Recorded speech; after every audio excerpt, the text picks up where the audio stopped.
Welcome and thank you for tuning in to Lady K Chat, a podcast that has been designed for divorced women to become a better version of themselves.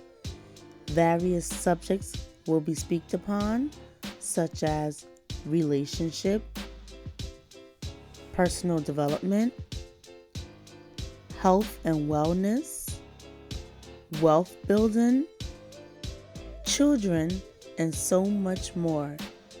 The shows will be aired every Tuesday and Thursday at 6 p.m. Eastern Standard Time by the lovely host, who is an international speaker, two-time Amazon bestseller author, and a divorce life coach, Kalima, aka Lady K.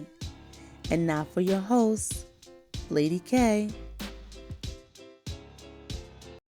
Hello everyone, and thank you for tuning in into September series of Divorce is Tough.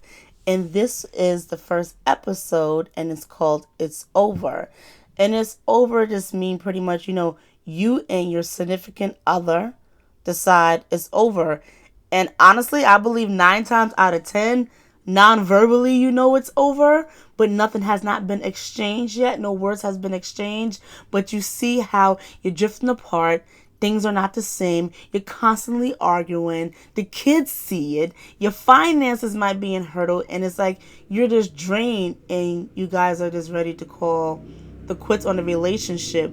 Now, I want to say this. Now, even though everything I just mentioned, some of the things that I just said, you can possibly be going through it. Mentally, you're not ready. You think about it, you be like, I'm tired of this. I can't stand him. I can't stand her. I'm tired of looking at her face, right? Am I hitting some points? If you can agree with that, say yes.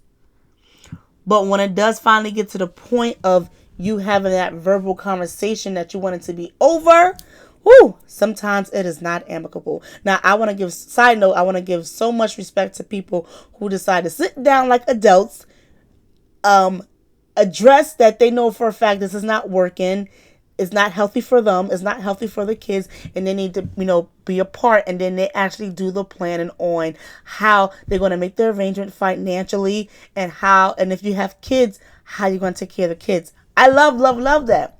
That is not everyone's situation. This is why people are in divorce court, and it's disgusting. It's crazy. And you know what? One of the top 3 reasons why divorce is called, because 3 top reasons: finances, kids, and fidelity. Now I'm gonna start from the bottom. Infidelity. I think at a certain period of time, when you really think about it, you say to yourself, I really can't believe the person that I exchanged vows with, the person that I said to death do us part, have the audacity to step out and disrespect me and go be involved with someone else, whether if it's intimately or, because that's how it starts. It starts, and a lot of people are like, oh, but I didn't sleep with the person. It doesn't matter. You gave the person your time that you could have been giving your spouse. You could have been working things out necessarily, but that person did not. And that hurts. It really hurts. It really, it's like, wow, it's like a slap in the face. It's like, wow, how dare you? And we're not perfect. Everyone has certain areas they have to deal with. However, what I want to say to you now, moving forward, knowing that divorce is on the table and you're no longer going to be with this individual, I just want to say you need to start preparing yourself. Prepare yourself mentally. Again, that's the biggest thing. And then once you do prepare yourself mentally, then you got to put in the works. You have to make a plan. What is your strategy? Because you cannot stay in that place thinking you in la la land, and possibility. It can be, and this is my next one I want to talk about, finances. It can be the fact that you love this house. You've been in that house for many, many years. You don't want to move.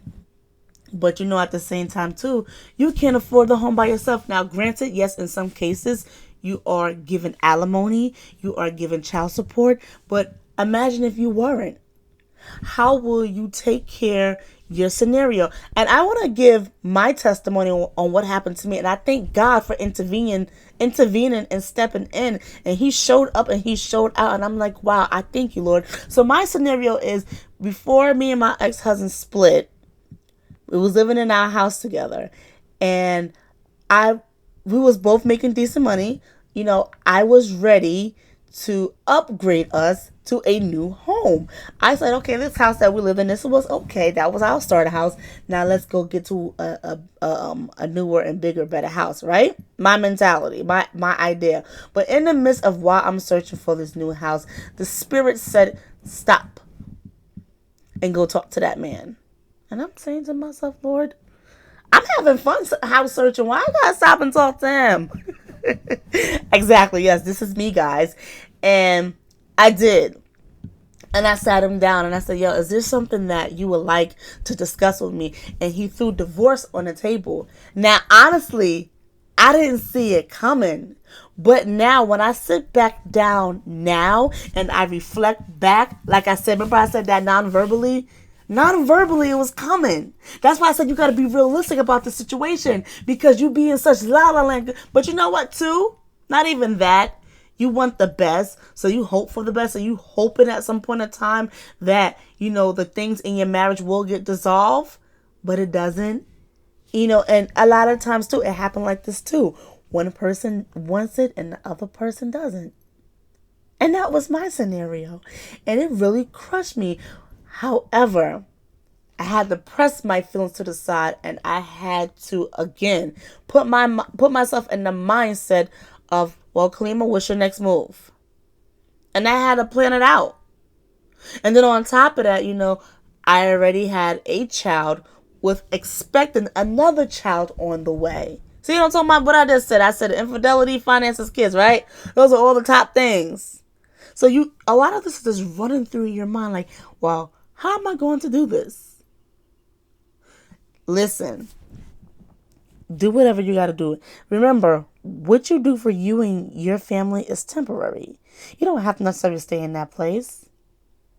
Like, primary example, yes, I stayed in that house where we resided together for a while because I was able to afford it. But now I'm at a place where, I can possibly move out now. I got myself together.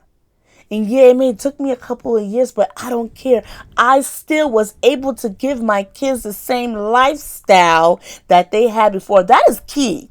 That is key, ladies and gentlemen. The key thing is if you can continue to have the lifestyle that you want on what you make.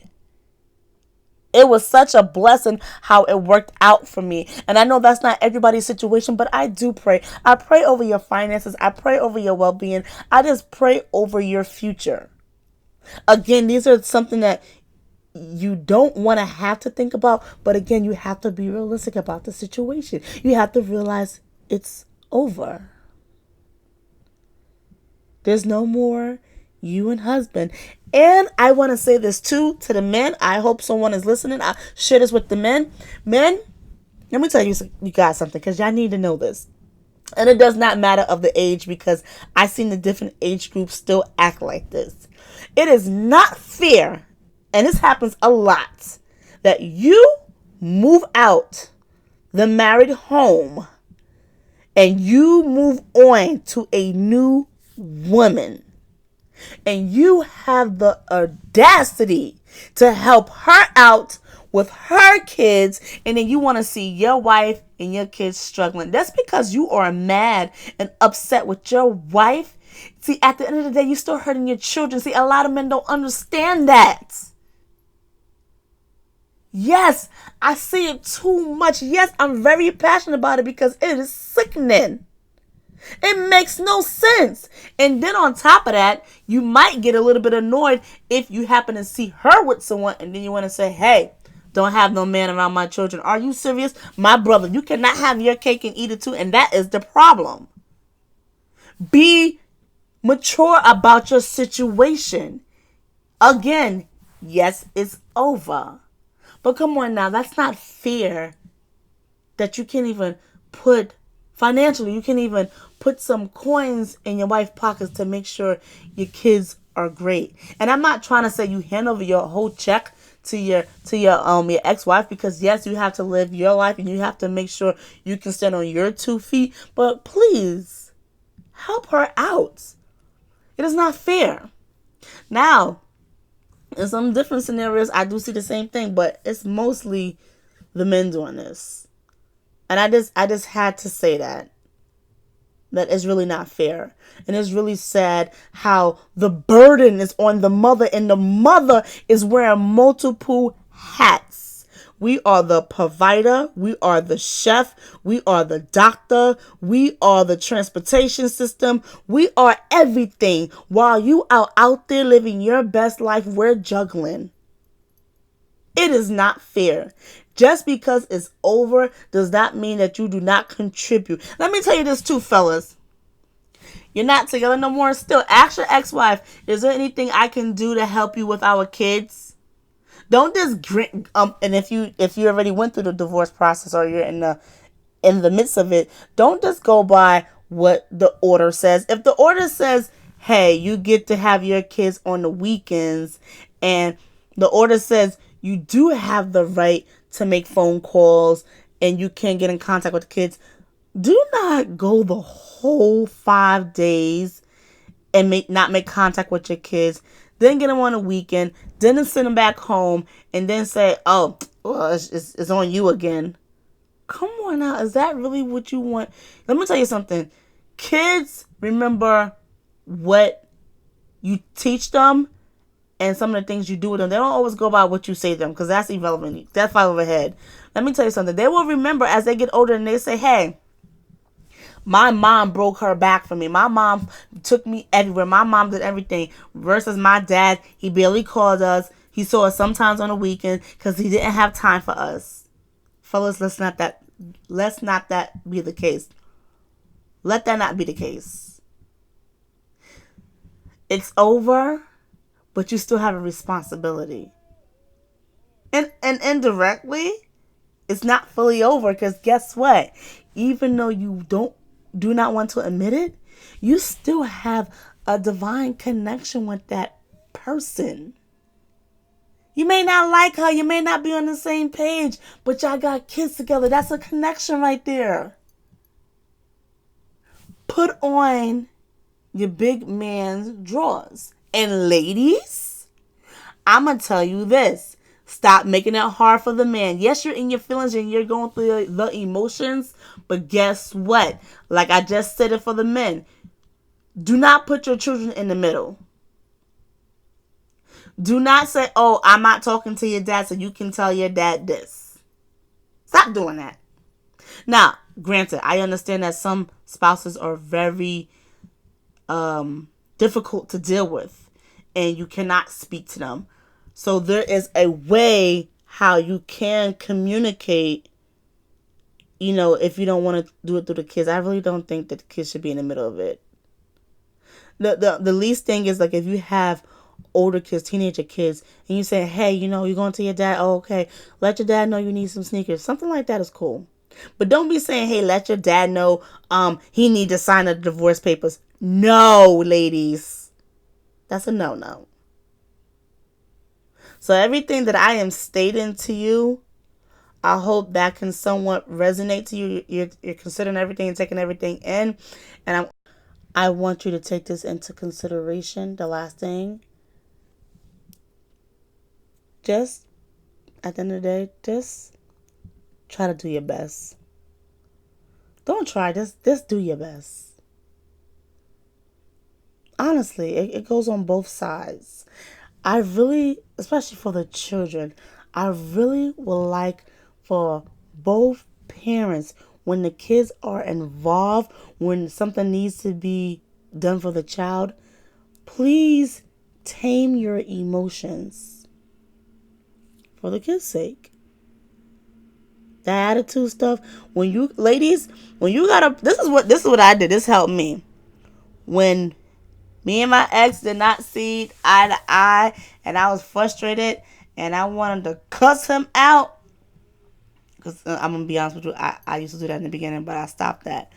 I will have a moment to myself, and maybe talk to a friend or find another area where I can release that stress, because all you doing is making yourself upset. That person has shut down. They're not hearing you, and they especially ain't going to hear you while you screaming. I had to learn that the hard way. But it's just something that I wanted to leave you with. But I thank you guys for tuning in and listening. Continue to follow me on Facebook and Instagram and on my website at www.ladykaycoaching.com. And you have a great night. Lady K.